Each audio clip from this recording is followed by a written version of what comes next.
which stands, one nation, under God, indivisible, with liberty and justice for all. Okay, thank you, Don, for attending the meeting, and anybody that might be watching online. I don't know if we have that zooming out or not, but need to announce that we do have a quorum. We have all 6 of our directors here, 5 in person and David on our screen here. Audio and video recorders are in use, and then if you would like to address the board, fill out the member form sign-up sheet in order to do that. We have one item of unfinished business. It's the 2026 56th Annual Holly Navarre Water System Board election, and we'll get Mr. Krigler to tee us up with that. Yeah, so there's 2 main items we'll be considering tonight. The first is approval of the election documents. The second is appointing a new director to the canvassing committee, as Director Matthews would not be able to serve on it this go-round. But before we do that, I believe our legal counsel would like to speak to our recent, election lawsuit results. Thank you, Mr. Krigler, and thank you, Board. I've given you copies of the final judgment in favor of the defendant, Holly Navarre Water System, Inc., which was a ruling out of the Circuit Court of Santa Rosa County. J. Scott Duncan, the circuit judge. We received this final judgment on Friday the 26th. As you'll recall, when I briefed, the judge indicated to us that he would strive to have a timely final judgment to us, and we very much appreciated getting that timely. I want to draw your attention, it is a 9-page written order, but on page 8 and 9 is the conclusion. The court states that the answer to the question raised in the lawsuit did not come easily. However, the court finds that the board had the power to create a standardized proxy form for director elections. Furthermore, the court finds that the court had the right to direct the canvassing committee to not count and reject proxy forms which were not approved forms. The board's action to reject the disputed proxy forms did not violate any bylaws. The court also finds that the board's action did not violate Section 617.0721. Nothing in this statute prohibits a board from creating a standardized proxy form and adopting rules for an election. Therefore, based on the evidence presented in the applicable law, the court finds in favor of Holly Navarre and denies White's request for declaratory injunctive relief. So ordered. Board members, this concludes the litigation. There, of course, would be, this being a final judgment, there is a 30-day period for appeal in all cases. We'll await that, but in all circumstances, the board is free to proceed with its elections policy for its next board election, which would be at the annual meeting that you have before you today. I can answer any questions that you may have or provide any other details that you need. Okay. Yes, thank you, Mr. Acting President. I would like to know at what juncture it would be appropriate to obtain a final accounting of all legal fees so that we know how much this legal action against us equates to in its totality. Yeah, absolutely. And I think that I've mentioned to the board before, for this discrete matter, we have a separate matter that we bill and that is invoiced every month, and Mr. Krigler gets those invoices. So you'll note that yesterday was the end of the September. Mr. Krigler will have a accounting from Clark Partington by mid-month, and then of course you have your the attorney who represented you because of the conflict, which was created by my having served as a witness, being called as a witness by Ms. White. So you'll have Mr. Trawick's, and those two can be those invoices can be added together, and Mr. Krigler can give you that report. Yeah, and we would strive to have that figure in time for the October board meeting, if that's what you'd like.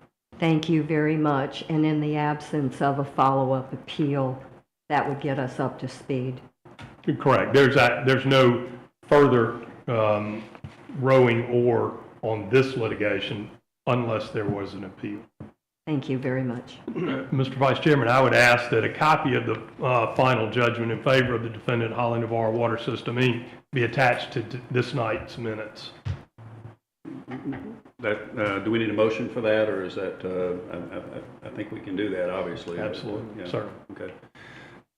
Yeah, I'd just like to say I was really impressed with the thoroughness of Judge Duncan's analysis of the case information and the interpretation of our bylaws. I mean, it's 9 pages, but he really goes into a lot of detail about the reasons for his decisions on each of the arguments that that were made by the plaintiff. And I just think I was just really impressed by the overall interpretation of the case and the decision.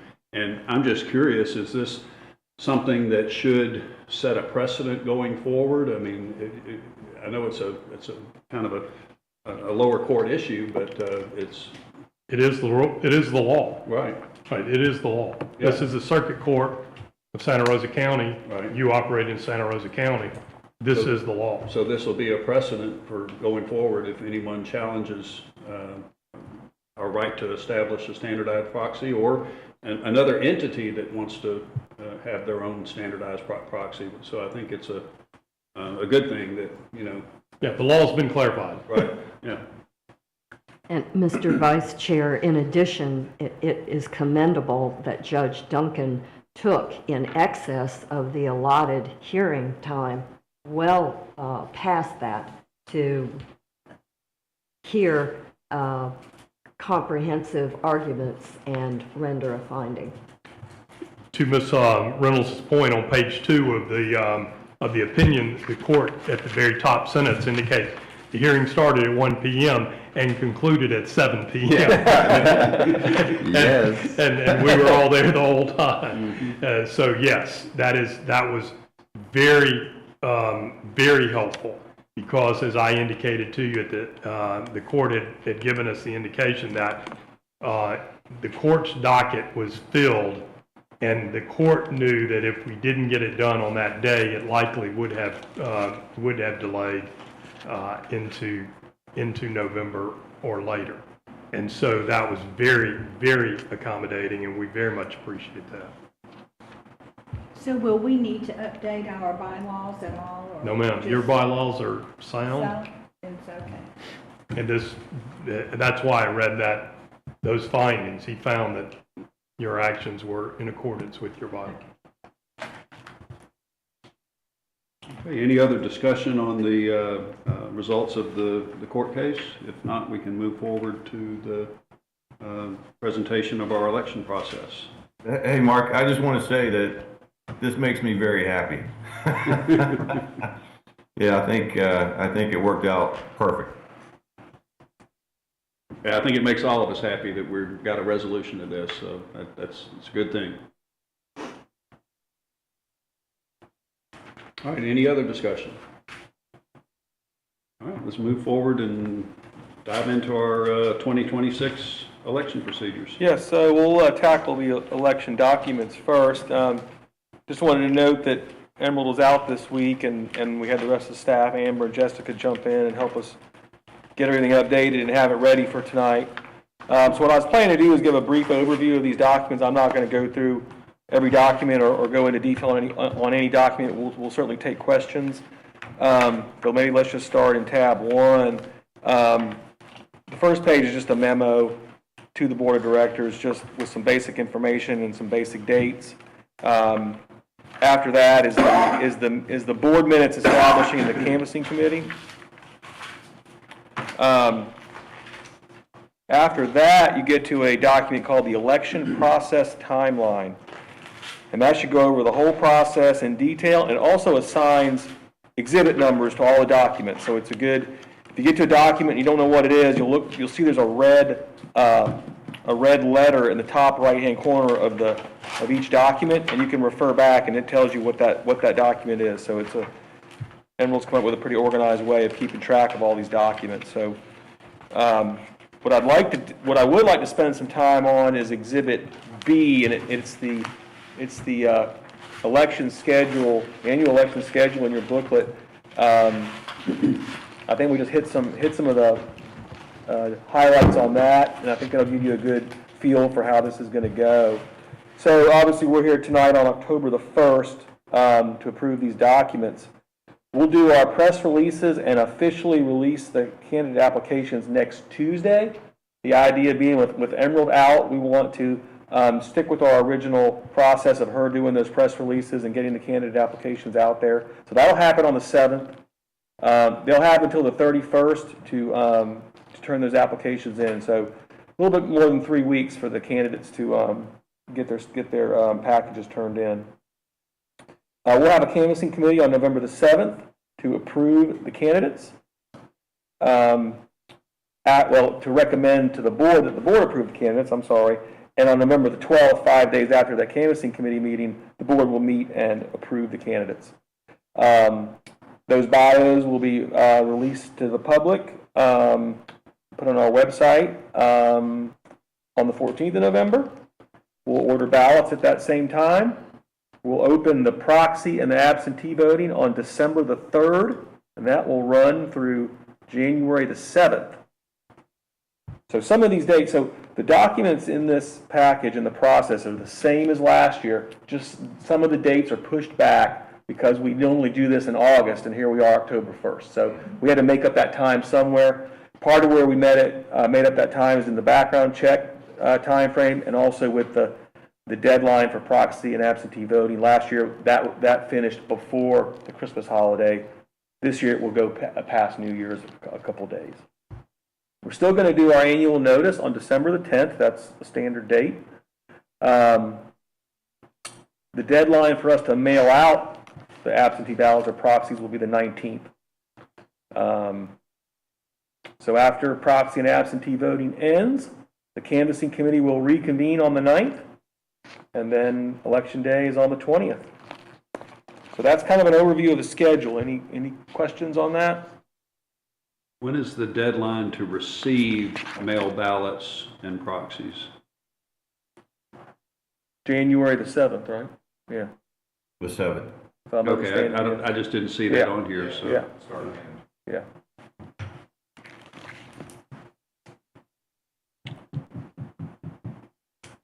I thought I was going to be on the canvassing committee. Mark, that's on I was the, gonna be like, all right, I'll do it on the way You out. can't be.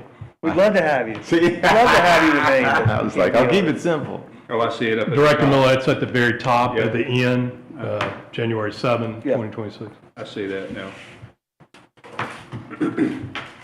And he can't be because, Because his term's expiring. And he may choose to run again. You can't be They're on selling the, it. you gotcha. can't be on the canvass committee if you're running again. Gotcha. Selling it. So David wouldn't be on it, Mike wouldn't be on it. So we have a choice of 4 people that could potentially be on it. And the document that I spent hours and hours and hours to compile and research about satisfactory members and that type thing, has that been run through legal to look at to see if we have any problems with that? If you're talking about a change to our process or definitions, that's not going to make it in time for this. Well, I submitted it 6 months ago. Yeah, no, it's not. 9 months It's not ago. part of this. Why? We had an election that was undecided. We're not ready for that. Gotcha, Yeah, we need to be brought up and handled in the future now that we have resolution on this issue. gotcha. So we're not going to do anything until next year's election? You have to refresh my, do anything about what? Oh, okay. The document that I prepared talked about what makes a suitable member candidate, and if they have felony convictions and things like Carmen, I that. remember now, David and I discussed this issue, and we decided not to proceed with it at that time. Gotcha. So Okay. So the fact, okay. it can be brought up again, but it won't be part of this right now. For tonight. maybe next year, is that what Correct, you're that's saying? right. Yeah, Okay. it would need board consideration and some lengthy discussion, and there's legal implications. We can't just kind of roll that in. Right. That's a big It- issue. It might be a sticking point. Right, Okay. that's right. So then I'll ask this question. Members that have filed contentious, costly lawsuits against our company, will we entertain them as suitable candidates?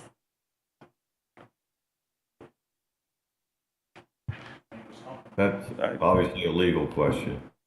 I'm looking at legal now.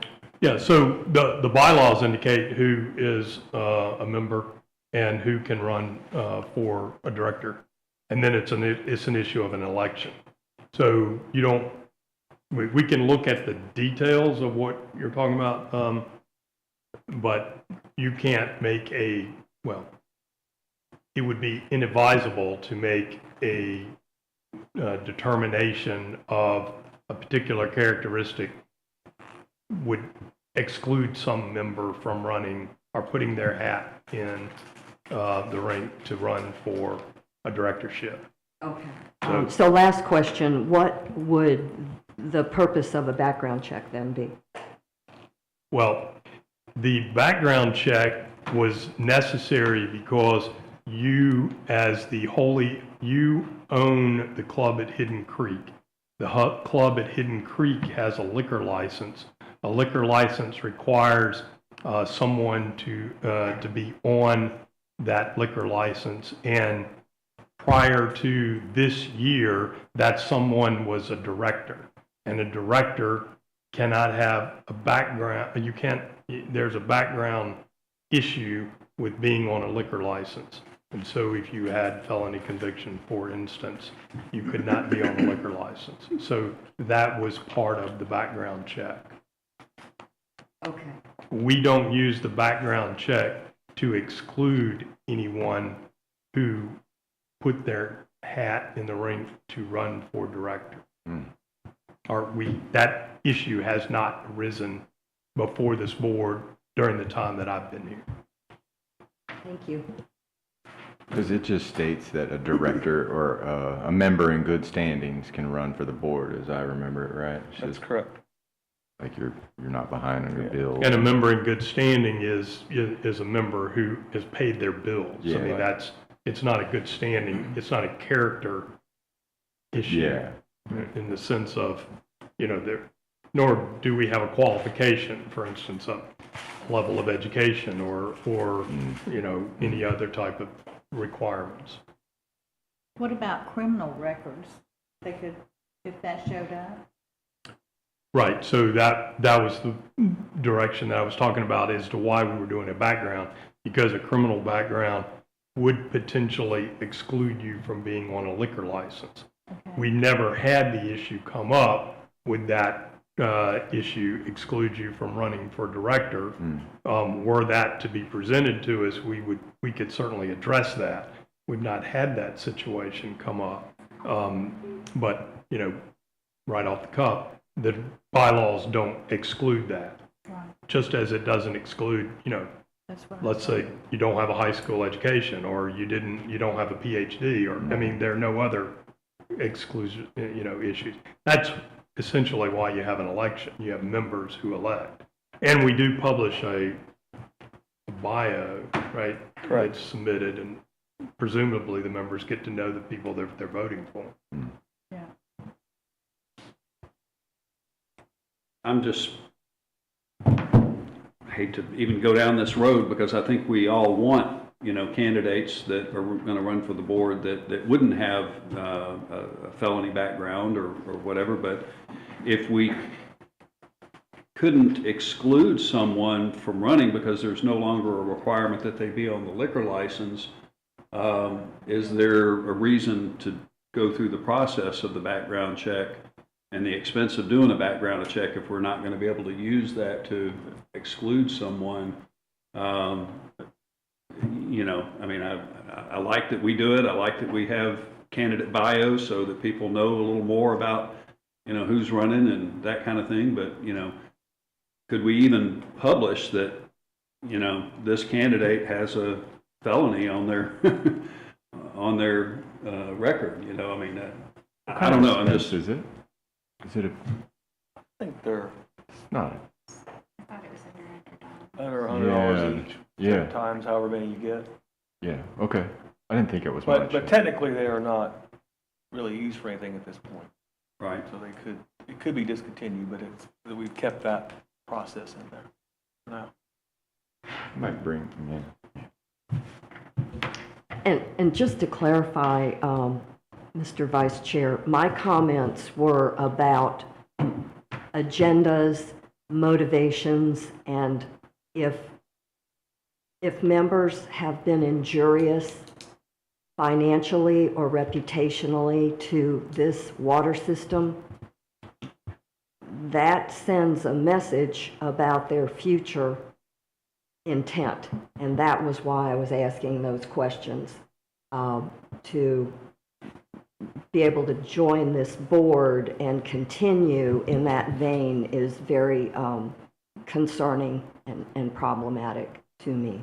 Thank you. I think that would just have to play out in the court of public opinion, you know, when people cast their ballots. But, you know, these days, I think everybody knows, you know, what all has, you know, taken place and you know, who the players were and that kind of thing. So, but yeah, it would have to, I agree with Mr. Dunaway, we can't really exclude somebody because of that. Yeah, the board's talked about this several different occasions, different boards, and Mhm. nothing's ever come of it in Mhm. terms of additional requirements. Yeah, and recall that I'm trying to, it's actually, I believe, in the minutes of the that are on page 1, following the letter on your August 20th, 2019. I believe that there was a vote even during that meeting in which the board rejected having the candidates actually even sign that they would agree to the standards and conduct.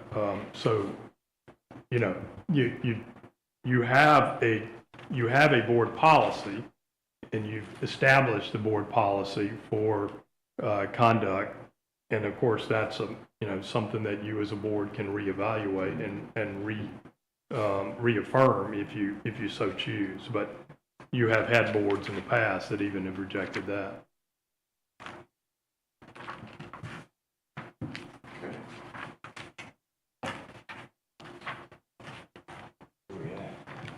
But in 2022, they did pass a resolution adopting a confidentiality and conduct code for board and committee members. Correct. So after that. Any other schedule questions? I'll run through the rest of these documents. Document C there, that's just one of our, C and D are both press releases. E is just our mission statement. Then you get into the actual candidate application, and that takes up 1, 2, 3, 4. The next 5 pages are the candidate application that they fill out and turn in by, like I said, by the 31st. After that is the election policy, which is not changing. That it is what was approved on September of last year.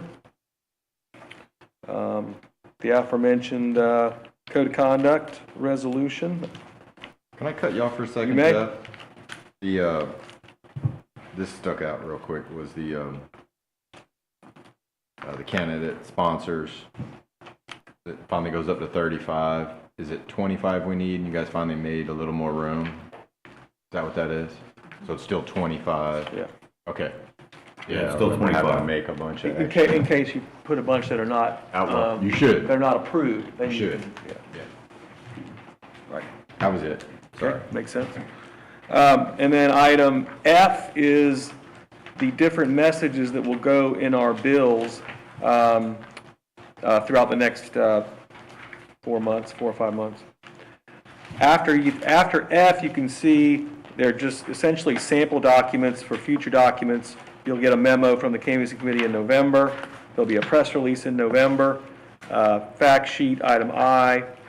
Item J is proxy procedure and absentee ballot procedure. K is the sample of the proxy form. That will not change as discussed earlier. L is a sample ballot. M is the sample notice of annual meeting, which was, as we stated, will be mailed out in early December. And it's not complete yet, because obviously we don't know who the candidates are yet.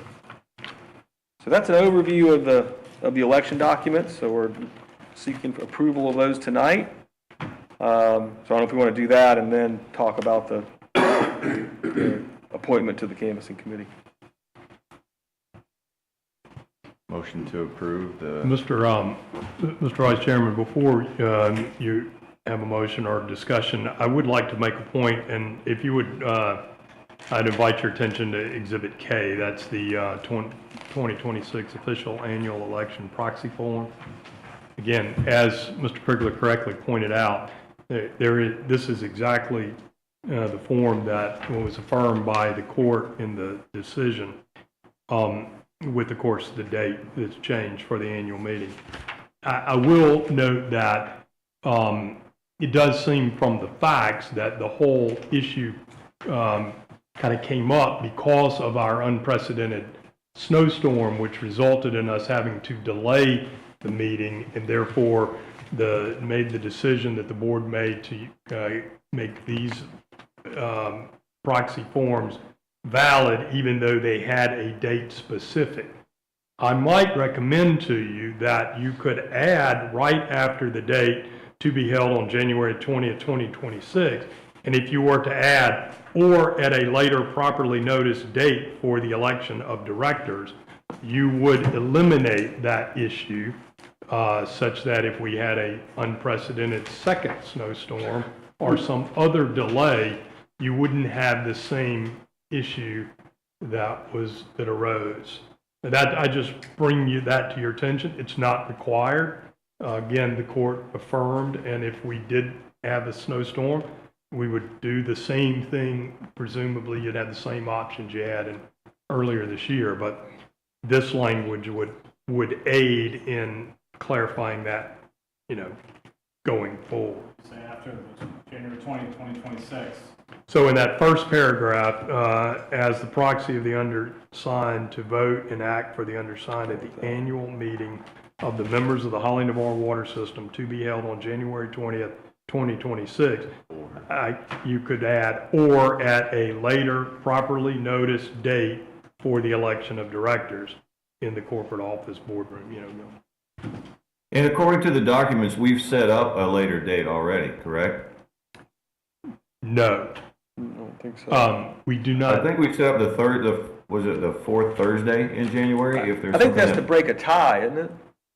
Right. We don't have an alternative annual meeting date Okay, that I would misunderstood. be there is a time on the calendar if we had to gather, just as we did this past time, but it wasn't addressed in the proxy form.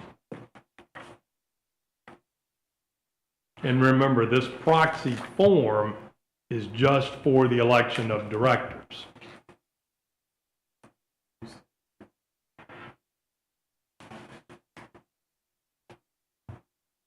I think that's Election of wise advice. Yeah, I would recommend we incorporate that when. Amber was writing. I was like, yes. Mr. Vice Chair, it's not required as indicated by council, but it is prudent, so I would move to incorporate that language after January 20th, 2026, comma, or at a later properly noticed date, comma, in the corporate office, boardroom, et cetera, et cetera. For the election of directors. For the election director. You gotta add that. Right. So, or at a later properly noticed date for the election of directors. Correct. Second. Okay. So to clarify the motion, that is to approve all of the election documents and procedures with this one change. Is that correct for your motion? My understanding was it was just that paragraph that Mr. Dunaway was referring to, that first paragraph under other active member, name, address, phone. You can incorporate the 2026 annual election documents to include, and then we can rock and roll. Whatever is the correct way to do this, if it's only on one. Yeah. Yeah, that's fine. It's appropriate. Your motion is to as I heard it, would be to amend Exhibit K to include the language "or at a later properly noticed date for the election of directors" in that first paragraph. And then if that has a second, then you can vote on that, Second. and then you can approve your package. I'll second that. Okay. Okay, that's fine. There you go. Any other discussion on that particular item? All right, all in favor of amending the proxy form as recommended, say aye. Aye. Aye. Aye. Any nays or abstentions? Okay, that motion carries. Any other recommendations from legal counsel or any other questions about any of the other election documents?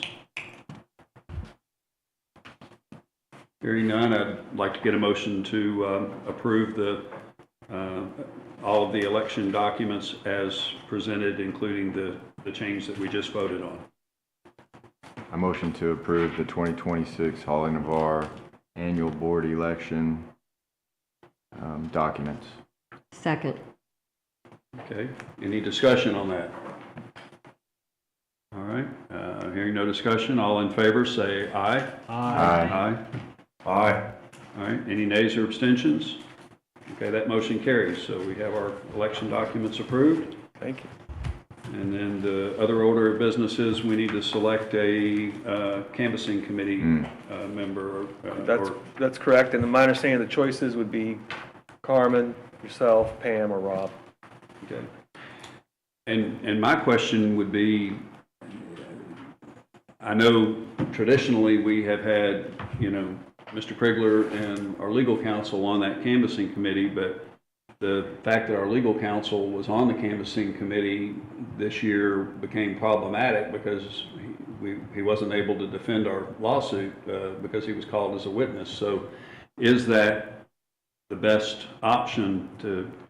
Will should stay on the committee. Yeah, I'll say this, he's invaluable on the committee. That's a valid point. It just doesn't happen that often. I Yeah. hope it doesn't happen, but he serves a good role on the committee. no. so. Well, no, I agree. I'm just saying is that. Right. I mean, do you see any more legal issues to you serving on that committee, I guess? Well, and certainly, I serve at the board's pleasure, but to be clear, I wasn't called solely because I was a member of the canvassing committee. I was called because I gave you advice from this dais, so that would continue either way. Right. So that is the nature of the issue. Mr. Vice Chair, I want to say that I had anticipated throwing my name in the hat to head the campaign committee, the canvassing committee, but subsequent to that intent, there have been superseding issues. So at this time, I won't be able to be available for that, the constant meetings and that. So I'm just trying to explain why I would not be the best person for that chairmanship. Right, I certainly understand. It's not that, it's pretty straightforward. It's not bad. Yeah, there's only just, a couple. handful of meetings. Yeah, meetings. it's not anything terribly burdensome, but Valentine's well, Day. Rob or Pam, would either of y'all be willing or able to serve as on the canvassing committee? I would. Yeah, I mean, I just started a new job, so I don't know what my schedule will be, so it'd be probably safer letting Pam handle this. Okay. Well, then in that case, I think I can nominate Pam. I nominate Pam as the canvassing committee representative from the board. Okay. Thank you, I'll Pam. second. You're welcome. We got a second It's- from David. Any other discussion on that? Should we state that the entire canvassing committee will consist for the I motion? think that would be Yeah. helpful, yes. So will someone make a motion that who the canvassing committee members will be? I motion that the canvassing committee members would be Pam Hardy, Rob Lowe, and No. Whoop. I'm Pam, sorry, myself, and Will Dunaway. Mr. Krigler and legal counsel, Will Dunaway. Do we have a second? Mike, you seconded? Second. Okay. All right, any discussion on that? Hearing none, all in favor say aye. Aye. Aye. Nays or abstentions? Motion carries. We have our canvassing committee. All right.